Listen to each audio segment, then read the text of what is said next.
بھائی. ہم بچے، ہمارے آج کل کے بچوں نے ایک مسئلہ بڑا پکا یاد کر لیا.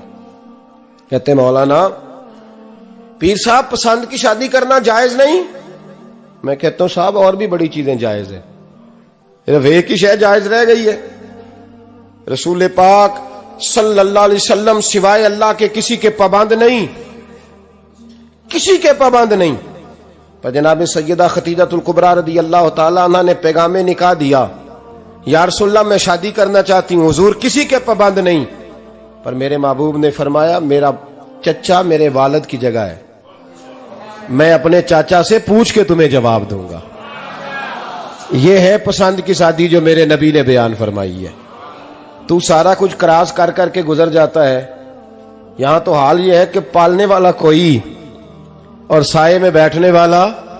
باغ تیرے دی کر کر راکھی میں ساری عمر گزاری، تو جدوں اے پھل پکن تے آیا تے لے گئے ہور بپاری.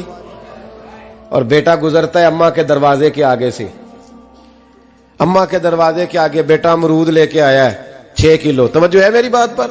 ادھر دیکھیں جی، چھوڑیں تھوڑی دیر ہماری سنیں. وہ امرود لے کے آیا 5-6 کلو، تو اماں کے دروازے کے قریب سے گزر گیا رات کو. تو کمائی کھانے کا ٹائم آیا نا، تو گزر گیا. تو وہ وزیر اعظم سے ڈرتا ہے نا، تو جا کے بی بی سے کہتا ہے بی بی کے حقوق دینا بھی رسول اللہ کی سنت ہے. لیکن یہ کیا بات ہوئی، تو نے بیوی اور ماں کا مقابلہ شروع کرا دیا. سمجھ تو صحیح، یہ تیرے لیے کعبے کی جگہ ہے اور تو بیوی کے لیے کعبے کی جگہ ہے. اسے بھی سمجھنا چاہیے، غور کرنا چاہیے. 5 کلو امرود لے کے تو ماں کے کمرے کے قریب سے گزر گیا ہے. بی بی کو جا کے کہتا ہے چل آدھا کلو اماں کو بھی دے آ، اس کے کون سے دانت ہیں. تو پلیٹ میں ڈال کے وہ لائی ہے. تو سمجھا ہی نہیں، تو نے غور ہی نہیں کیا. بندہ تو وہ ٹھیک نہیں تھا نپولین، پر کسی نے اس سے پوچھا تھا بتا زندگی میں پیسے لینے کا مزہ کب آیا. اس نے کہا کہ مجھے مزہ تب آتا تھا کہ میں اپنی ساری کمائی لا کے اپنی اماں کے ہاتھ پہ رکھتا تھا، اور پھر جب میں اپنی ماں سے تھوڑا تھوڑا خرچہ لیتا تھا نا، تھوڑا تھوڑا. توجہ ہے میری بات پہ؟ اماں جی 10 روپے دے آ جے. کہتا جب میں تھوڑا تھوڑا خرچہ لیتا تھا نا، تو مجھے یوں لگتا تھا جیسے میں بادشاہ وقت کے سامنے کھڑا ہوں اور وہ خزانے کا منہ کھول کھول کے مجھے دیتا جا رہا ہے. تو اس ذائقے کو سمجھ تو صحیح بھائی، تو اس کو سمجھ تو صحیح بھائی. یاد رکھیں اور غور کریں، ماں اور باپ. اور پھر یہ بھی سن لیں، نبی پاک صلی اللہ تعالی علیہ وآلہ وسلم نے ماں باپ کے لیے فرمایا ہما جنتک و نارک، یہی تیری جنت ہے اور یہی تیرے لیے جہنم ہے. اگر یہ راضی ہو گئے تو تیرے لیے جنت ہے، ناراض ہو گئے تو چاہے تو ایک 100 پیر کے مزار پہ حاضری دے آ، لیکن جب تک ابا راضی نہیں اتنی دیر تک اللہ راضی. یہ حدیث پاک ہے، حضور نے فرمایا جس کے والد راضی اس کا اللہ راضی، اور جس کا باپ ناراض اس کا اللہ. ہاں بے شک. اب یہ حدیث ہے نا، تو سارے ولی ایک طرف بیٹھ جائیں کہیں یا اللہ بخش دے مرید کو، لیکن اگر ابا کہے یا اللہ نہ معاف کرنا، تو اللہ ان اولیاء کی نہیں مانتا، والد کی مانتا ہے. اس لیے بلے شاہ سمانی اڈدیاں پڑھنا ہے، جیڑا گھر بیٹھا انہوں پڑھیا ہی نہیں. بھائی یاد رکھو، ماں باپ سے پیار کرو، ان کی خدمت کرو، ان کے پاس بیٹھا کرو، اور ماں باپ کو ٹائم دیں، وقت دیں، چند گھڑیاں ان کے پاس بیٹھیں. آپ یقین کریں ابا جی سے آپ مشورہ کر لیں، صرف مشورہ، مرضی بے شک اپنی کریں، لیکن اس مشورے میں آپ کو اتنا سایہ ملے گا کہ زندگی میں کبھی ناکامی نہیں ہوگی. پر اسی سجن دی مننی ابے دی نہیں مننی. وہ پھٹے پہ جو نلائق ہماری طرح کا بیٹھا ہے اس سے مشورہ لینا ہے، والد سے نہیں لینا. باپ کے پاس بیٹھیں، اس سے مشورہ لیں. میرے ابا جی کسان تھے. میں نے اپنی زندگی میں ڈھیروں چیزیں اپنے باپ سے سیکھی ہیں، درجنوں چیزیں سیکھی ہیں. میرے والد بڑے خوددار تھے، مزاج میں عجیب سی خودداری تھی. کوئی بندہ کبھی حال پوچھ لیتا تھا نا کہ حالات کس طرح کے ہیں، تو فرماتے تھے بھائی اگر بتانا ہوا تو اپنے اللہ کو بتاؤں گا. الحمدللہ بڑا فضل ہے. میں نے ان کے ہاتھوں پہ ہمیشہ چھالے دیکھے، ہمیشہ چھالے، لیکن ان کا ہاتھ کبھی کسی دنیا دار کے سامنے پھیلتا ہوا نہیں دیکھا. لوگ مجھے کہتے ہیں آپ کس پیر صاحب کے صاحبزادے ہیں؟ تو میں کہتا ہوں میں اس پیر کا صاحبزادہ ہوں جس نے محنت کر کے حلال کی کمائی کھائی ساری زندگی۔ یہ لوگ پیر نہیں ہوتے، یہ مرشد نہیں ہوتے، اور میں نے درجنوں چیزیں سیکھی ان سے۔ تو سیکھنے تو بیٹھ، تجھے ہزاروں چیزیں ملیں گی۔ بھائی اپنی زندگی میں ماں باپ کی طرف دیکھو، سب سے ضروری کام ہے انہیں وقت دو۔ اماں کے او بھائی بڑا مشکل ہے دنیا داروں سے تعریف کرانا، تے اماں دے کول تے ایویں 2 منٹ راتی بھئی نہ کھی اماں پیر کٹے نہ رضائی جو تیرے گھٹ چھڑا، تے اماں کہندی جا میرا پتر تھکیا آیا تو سو جا کے، میں کدو کام لگی سا، میں کدو حل وان ڈئی سا، جا سو جا کے۔ بس یہ کاروائی ہے، تو نے 2 منٹ کے لیے کہہ دیا، سویرے پورے محلے میں تیری اماں کہے گی اللہ میرے پتر ورگا پتر سارے نو دے، راتی آندا ہے تے مینوں گھٹ کے سوندا ہے، اللہ گھٹیا کوئی نہیں سویا بھی کاروائی پائی سو، لیکن وہ سب کو بتاتی ہے۔ تو بھائی اتنی قیمتی چیز اور تو چھوڑ کے میں ابھی جلسے سے دیر سے آتا تھا نا، اب تو جاتا نہیں زیادہ جگہوں پہ، کوشش کرتا ہوں کہ چلو ماحول کے مطابق، تھوڑا خشک آدمی ہوں تو ہر جگہ سیٹ نہیں ہو پاتا، اس لیے کم جاتا ہوں۔ تو کبھی رات کو آتے تھے نا دیر سے، میری اماں جی شوگر کی مریض تھیں، تو میں چھوٹے بھائی کو فون کرتا تھا کہ اماں جی سو گئے، کہنے سو گئے۔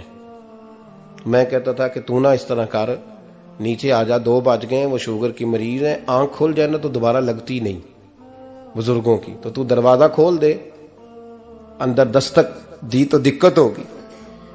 تو میں جوتے اتار کے اندر داخل ہوتا تھا، تو پہلا قدم رکھتا تھا تو میری اماں بول پڑتی تھی پتر آ گئے آ گئے۔ او بھائی تو اس درد کو سمجھنا، کوئی تجھے ملے گا، کوئی ملے گا تجھے ایسا؟ اب میں دور دراز بھی چلا جاتا ہوں، ان کی زندگی میں نہیں جا پایا، کہتے ہیں ہم نے نہیں جانا، گھر میں رہنا ہے، اس کیف کو سمجھ لے، اس دولت کے قریب ہو جا۔ حضرت ابو ہریرہ رضی اللہ تعالیٰ عنہ فرماتے ہیں میری اماں بوڑھی تھیں، میں ان کی خدمت کرتا تھا۔ باپ کی خدمت اور ماں کی خدمت سب کے حصے میں نہیں آتی، یہ رب جسے محبوب رکھتا ہے اسے یہ موقع عطا کرتا ہے۔ خوش نصیب ہے جسے بوڑھا باپ ملے اور وہ نوکری کرے، خوش قسمت ہے جس کو بیمار ماں ملے اور وہ نوکری کرے۔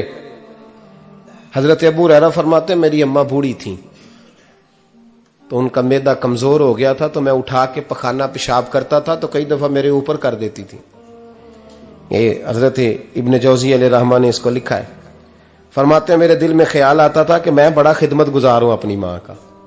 ایک دن میں حضرت عمر کے پاس بیٹھا تھا ان کے دور خلافت میں، تو ایک شخص آ گیا، اس شخص نے آ کر کے کہا کہ حضرت عمر سے حضور ایک مسئلہ پوچھنا ہے۔ فرمایا پوچھو۔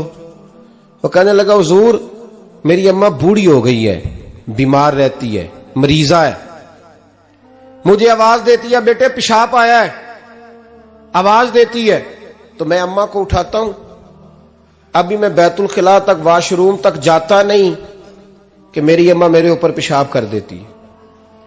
حضرت عمر سے کہنے لگا حضور بچپن میں اماں پہ پیشاب کرتا تھا، اب اماں میرے اوپر کر دیتی ہے تو حق ادا ہو گیا نا۔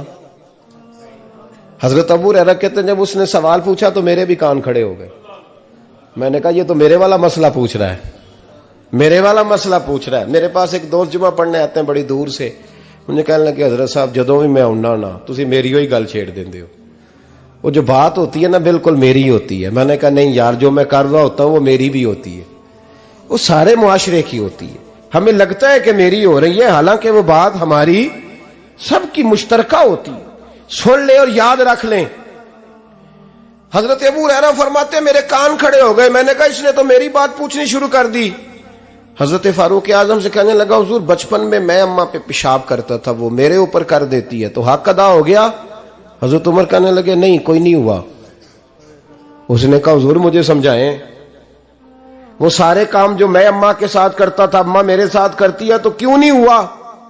حضرت عمر کہنے لگے بھائی پیشاب تو بھی اماں پہ کرتا تھا اور اماں بھی تیرے اوپر کرتی ہے، پر تیری اور تیری ماں کی سوچ میں بڑا فرق ہے۔ اس نے کہا حضور کس طرح؟ تو کیا جواب ہے سیدنا فاروق اعظم کا، لو کان نبی بعد لکان عمر ابن خطاب، کیا جواب ہے؟ حضرت عمر فرمانے لگے تیری اور تیری ماں کی سوچ میں بڑا فرق ہے۔ کہا حضور کس طرح؟ فرمایا جب تیری اماں تیرے اوپر پیشاب کرتی ہے نا تو تو دعا کرتا ہے کہ یا اللہ بوڑھی ہو گئی ہے اسے پردہ دے دے، اور جب تو اپنی اماں پہ پیشاب کرتا تھا تو وہ دعا کرتی تھی یا اللہ میرے لال کو لمبی زندگی عطا فرما۔ فرمایا یہ تیرا اور اس کا فرق ہے، تو پردے کی دعائیں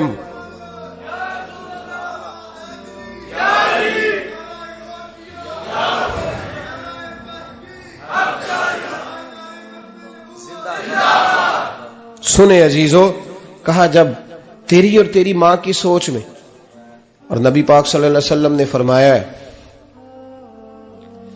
جتنے بھی گناہ انسان کرتا ہے نا اللہ کریم سزا کو روک دیتا ہے، قیامت میں سزا دے گا، اور جو ماں باپ کا نافرمان ہے نا اس کو دنیا میں بھی سزا ملے گی، جو ماں باپ کا نافرمان ہے اسے دنیا میں بھی۔ آپ یقین کریں بچے تھوڑا سا پڑ جاتے ہیں بیچارے تو ماں باپ سے کہتے ہیں ابا جی تسی پرانے دور دے ہو، تو انہوں کی پتا ہوئے، اور تجھے پتہ ہی نہیں بھائی، تجھے خبر ہی نہیں، یہ پرانے دور کے نہیں، تو بیوقوفوں کے دور کا ہے، تو سمجھ یہ کوئی تعلیم ہے۔ اکبر الہآبادی نے کہا تھا ہم ایسی لاکھوں کتابیں قابل ضبطی سمجھتے ہیں، ضبط کرنے کو دل کرتا ہے، ہم ایسی لاکھوں کتابیں قابل ضبطی سمجھتے ہیں جن کو پڑھ کے بیٹے باپ کو خبتی سمجھتے ہیں۔